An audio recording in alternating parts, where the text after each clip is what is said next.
മയക്കുമരുന്നിനെതിരെ CPM ജില്ലാ committee എറണാകുളത്ത് മനുഷ്യക്കോട്ട സംഘടിപ്പിച്ചു.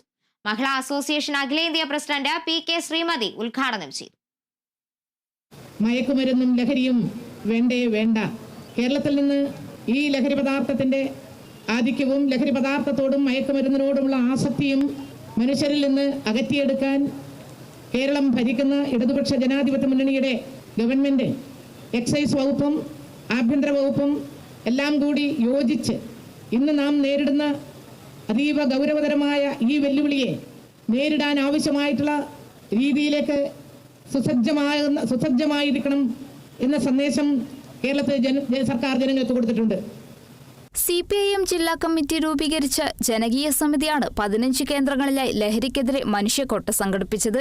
സമൂഹത്തിന്റെ എല്ലാ മേഖലയിലുമുള്ളവർ മയക്കുമരുന്നിനെതിരെ പ്രതിജ്ഞയെടുത്തു.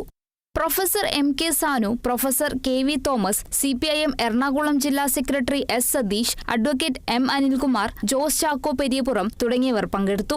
വിദ്യാർത്ഥി യുവജനങ്ങൾ, അധ്യാപകർ, കലാകായിക സാംസ്കാരിക പ്രവർത്തകർ, തൊഴിലാളികൾ തുടങ്ങി നിരവധി പേർ മനുഷ്യക്കോട്ടയിൽ പങ്കാളിയായി. എറണാകുളം, തൃക്കാക്കര, കളമശ്ശേരി, തൃപ്പൂണിത്തുറ, പള്ളുരുത്തി, കൊച്ചി, പറവൂർ, അങ്കമാലി, ആലുവ, പെരുമ്പാവൂർ, കോതമംഗലം, കവളങ്ങാട്, മൂവാറ്റുപുഴ, കൂത്താട്ടുകുളം, കോലഞ്ചേരി എന്നിവിടങ്ങളിലായി വമ്പിച്ച ജനപങ്കാളിത്തത്തോടെയാണ് മനുഷ്യക്കോട്ട തീർത്തത്. Kerala vision news, Kochi.